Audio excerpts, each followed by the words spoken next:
Welcome to Messman's Woodworking. Today, we'll be going over how to make a no-measure picture frame. You'll need a miter saw, router with bits of choice, a tape measure, clamps, a hammer, and needle nose pliers. You'll need the following materials: stock of choice, glue, finish of choice, picture hangers, and turn buttons.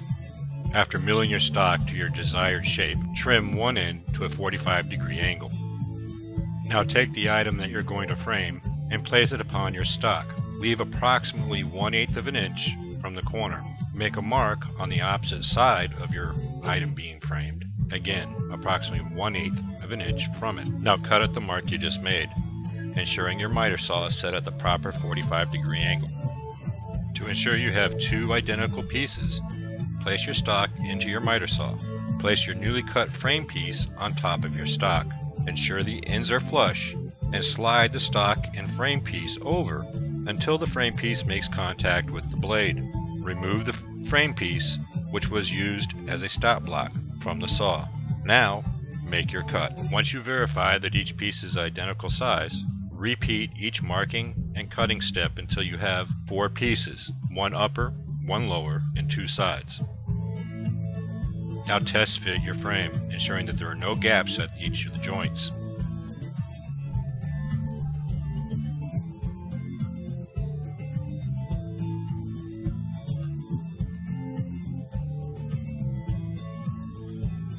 Now prepare and glue up your picture frame.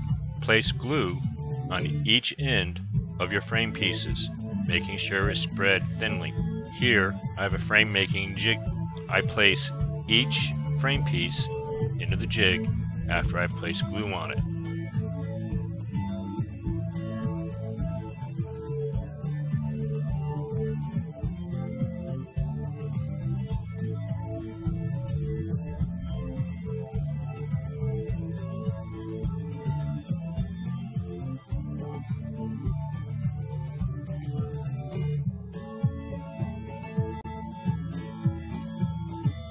I then clamp it in place, ensuring there's slight glue squeeze out.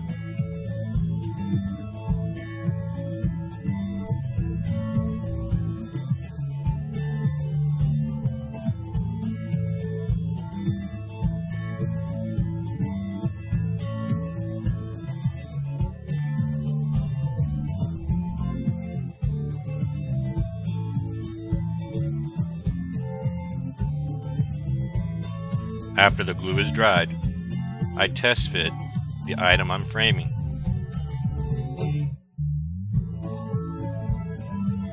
I pre-sanded all my frame stock prior to cutting and assembly. After test fitting the item I'm framing, I go ahead and sand the picture frame once again, ensuring all the joints are smooth.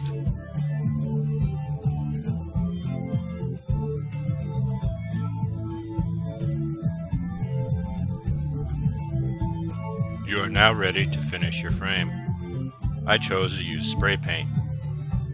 I applied a flat black spray paint as a primer.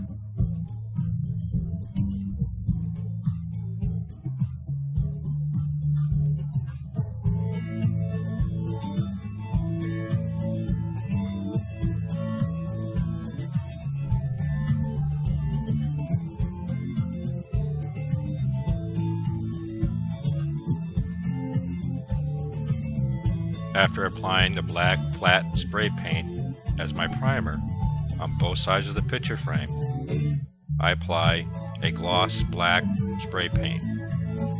I apply multiple coats of this spray paint, using steel wool in between each coat to assure a smooth finish. Once the paint has dried, I'm ready to attach the picture hanger. Flipping the picture frame over so the back is face up, I determine the top of the picture frame. I then measure, find, and mark the center of the picture frame.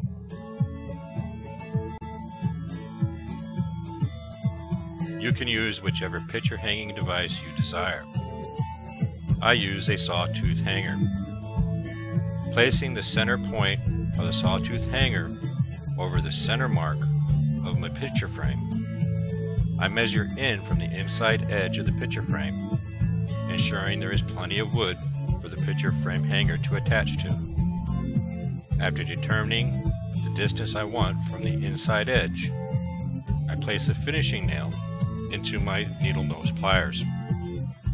Placing the nail in its correct location, I then hammer the nail home.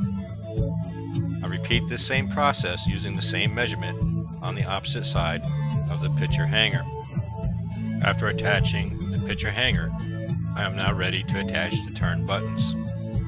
To attach the turn buttons, I measure from the top and bottom of the picture frame on both sides approximately 2.5 inches, making a mark at each location. I then measure the turn button. My measuring points for the outside edge of the turn button to the inside of the screw hole. In this case, it was approximately 1/4 inch. Now I need to measure 1/4 inch in at each 2.5 inch measurement mark. This would give me the location of the turn button hole. Now I'm going to pre-drill at each mark I've just made. This will prevent the wood from splitting and allow the screw to enter easily.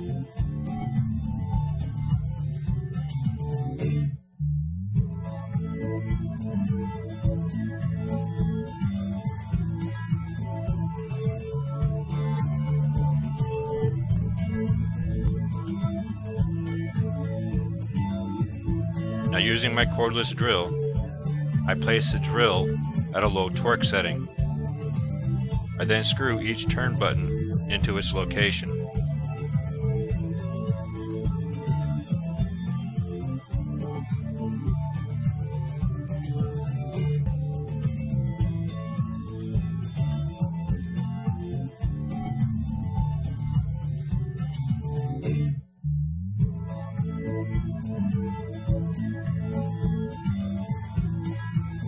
My picture frame is now finished.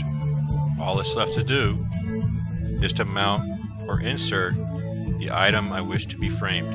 I would like to note that I did include in the title a no measure picture frame. We did not measure to actually construct the picture frame. The only measurements that were required were the attachments of its hardware. Please subscribe to my YouTube channel and leave all comments below. If you'd like to see something specific built, please let me know below. And as always, thank you for watching Messman's Woodworking.